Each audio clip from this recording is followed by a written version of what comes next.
Howdy, howdy, Chris here. We're back in the garage today, and this is part of our series, Back to Basics. We're going to talk about wet sanding and buffing and how to remove imperfections from your paint jobs so you have a beautiful looking finish that you can be proud of. So I screwed up on this, guys. I know you love it when I screw up. Now I can share with you how to correct it. This is the result of our finish.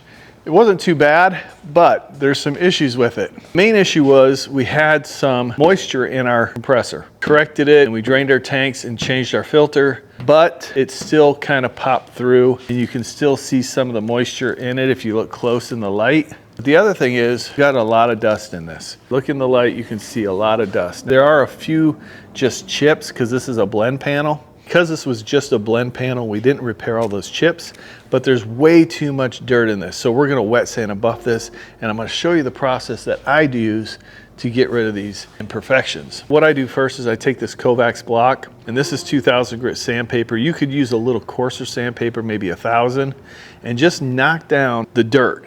It helps you to knock it down and get it smooth so you don't have to take so much time when you're wet sanding the whole panel. Once I've gone through and I've knocked down all the dirt with this Kovacs block and this 2000 grit sandpaper, I'm gonna wash this really well, and then we can go ahead and wet sand this entire panel with 2000 grit sandpaper.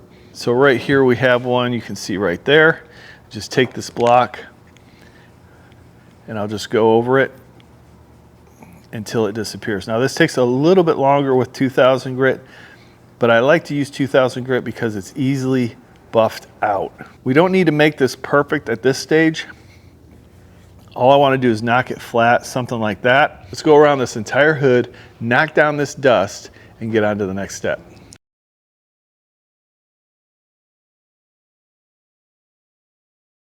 We've got all the large dust knocked down. We're gonna wipe this down. I just got a microfiber towel here, and this is just a little bit of water. We're gonna wipe this clean just to make sure there's no dirt residue on this panel still that can get trapped under our sandpaper. That's one thing you wanna be aware of when you're wet sanding. You don't want any grittiness under your sandpaper, so you wanna make sure it's nice and clean. What will happen is if that gets under your sandpaper, that'll put deep scratches in your clear coat and make it very difficult to buff out.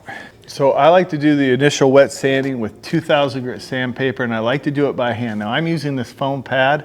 You don't have to use a foam pad as long as you hold your hand flat when you wet sand it. I may switch over and do it without the foam pad in a little bit here, but the reason I like to use the 2000 by hand and not on an orbital sander, because you can get 2000 grit for an orbital sander.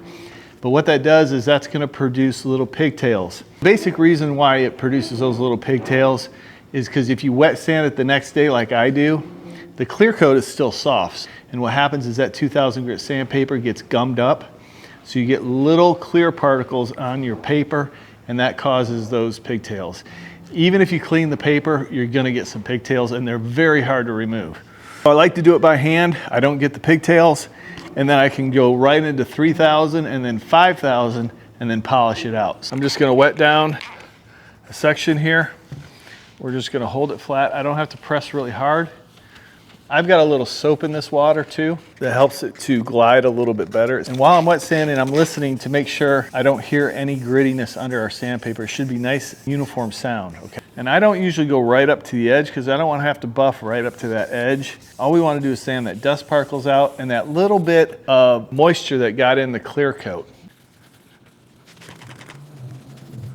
So I'm going to show you what this looks like after we get this section done so you have a good idea of what it should look like. So there's basically what we want it to look like. You can see how smooth it is. We don't need it to be absolutely perfect. This is just going to be kind of like a factory finish. So this is what you want it to look like over here, just like this, after you're done with the 2000 grit. Next step is we're going to do that to the entire hood. We'll do that real quick and we'll move on to the next step.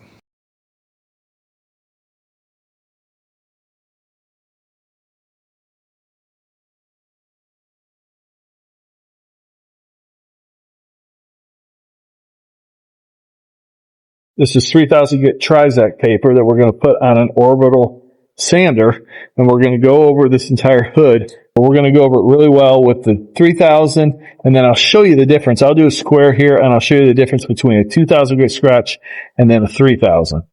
Kind of a medium speed.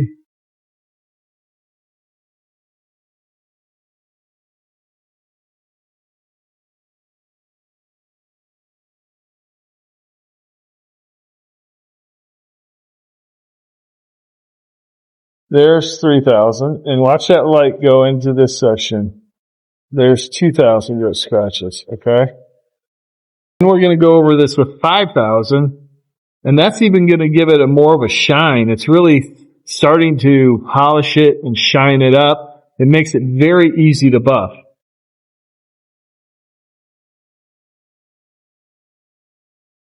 Here's what we got with the 3,000. Probably could use a little bit more sanding right there, but we are going to go over it with the 5,000 trizact.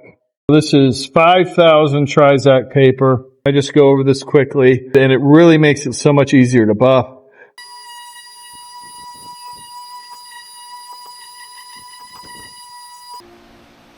$5,000, and there's 3,000. That's just going to polish up so easy. So a rotary buffer spins in one direction. An orbital buffer is going to oscillate. It's going to go in all different directions. We could probably use an orbital buffer on this. It would just take a little bit longer. The rotary cuts just a little bit quicker. And we may go over it afterwards with some swirl remover and an orbital. That really does a good job at removing any swirls if you have any. Now the rubbing compound I'm using is a CSI Creamex polish. I really like it. It works perfect for this application. It's not too aggressive and it's going to polish this out really quickly. Now all I do is start by putting a few drops on my pad. I'm not applying a lot of pressure here. I'm working this compound in. And now I'll speed up just a little bit. Once the compound's worked in, we want to increase the speed. About 1,400. I could step it up to about 1,600. That's about perfect for what we're doing here. I'm not putting any pressure on the pad. I'm just letting the pad do the work, pad on the compound. But I can still see some scratches here, some really fine scratches, so I'll go over this again.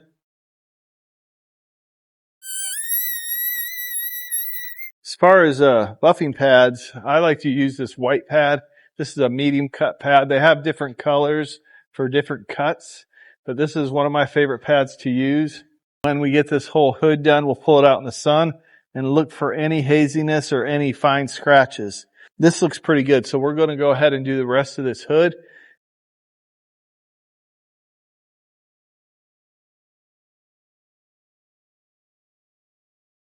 Here's the finished product. Check it out. So really easy to do. It's really windy out here. I hope you guys can hear me. But just follow those steps and the processes and look at those clouds. You can get a nice, beautiful looking finish regardless how your paint job comes out. You don't have to spray perfect clear when you can cut and buff and do paint correction. That is the finished product. I hope you're enjoying these back to the basic videos. If you are, let me know down in the comments below. And remember, I'll have my regular content every Sunday, full-length videos. I appreciate each and every one of you watching, and we'll see you on the next episode of Garage Noise.